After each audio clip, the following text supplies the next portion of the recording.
2 Kings, chapter 19. As soon as King Hezekiah heard it, he tore his clothes and covered himself with sackcloth, and went into the house of the Lord.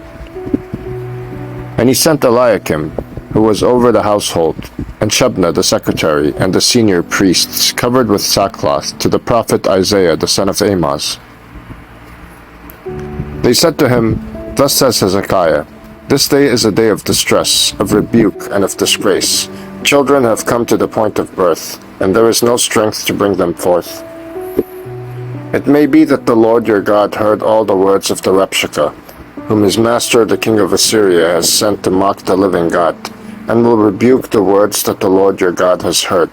Therefore, lift up your prayer for the remnant that is left." When the servants of King Hezekiah came to Isaiah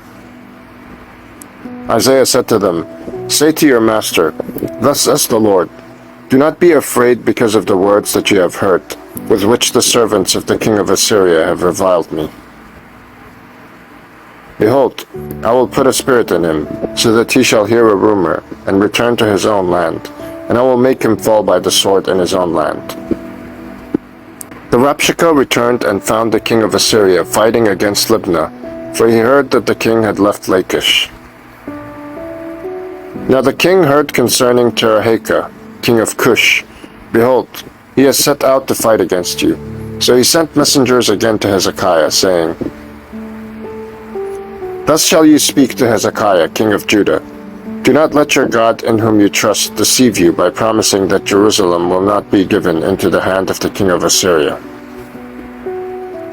Behold, you have heard what the kings of Assyria have done to all lands, devoting them to destruction, and shall you be delivered?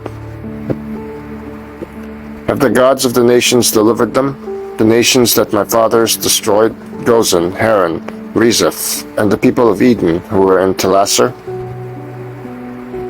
Where is the king of Hamath, the king of Arpad, the king of the city of Sepharvaim, the king of Hena, or the king of Eva?"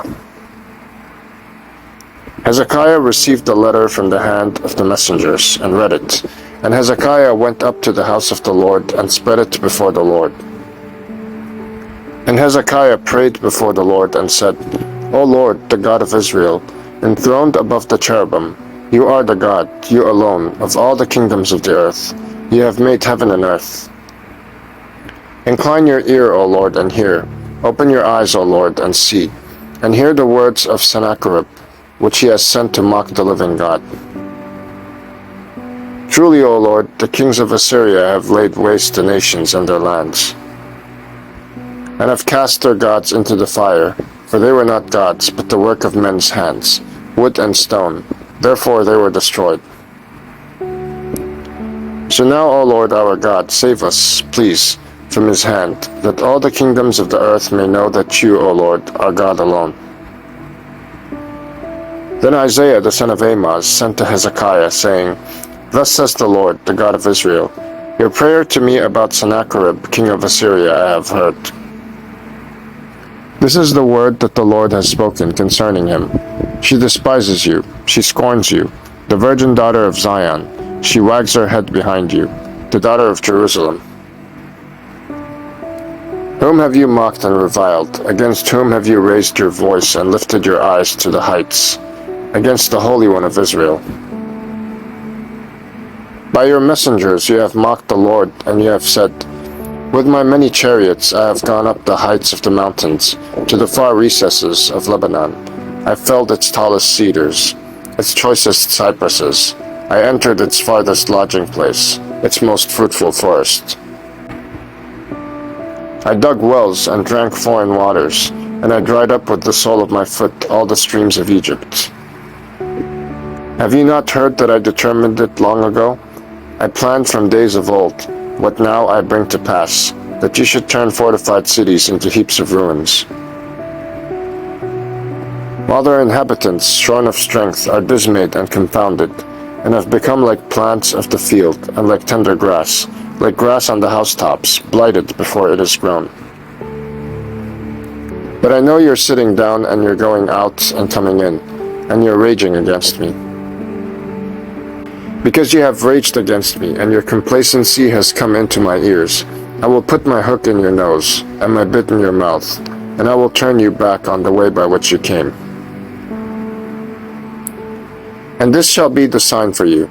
This year eat what grows of itself, and in the second year what springs of the same. Then in the third year sow and reap and plant vineyards, and eat their fruit. And the surviving remnant of the house of Judah shall again take root downward, and bear fruit upward. For out of Jerusalem shall go a remnant, and out of Mount Zion a band of survivors. The zeal of the Lord will do this. Therefore, thus says the Lord concerning the king of Assyria, He shall not come into this city, or shoot an arrow there, or come before it with a shield, or cast up a siege mount against it. By the way that he came, by the same he shall return, and he shall not come into this city, declares the Lord. For I will defend this city to save it, for my own sake, and for the sake of my servant David.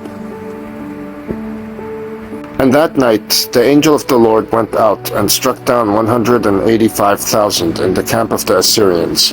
And when people arose early in the morning, behold, these were all dead bodies. Then Sennacherib, king of Assyria, departed, and went home and lived at Nineveh. And as he was worshipping in the house of Nisroch his god, Adrammelech and Sharezer his sons struck him down with the sword, and escaped into the land of Ararat.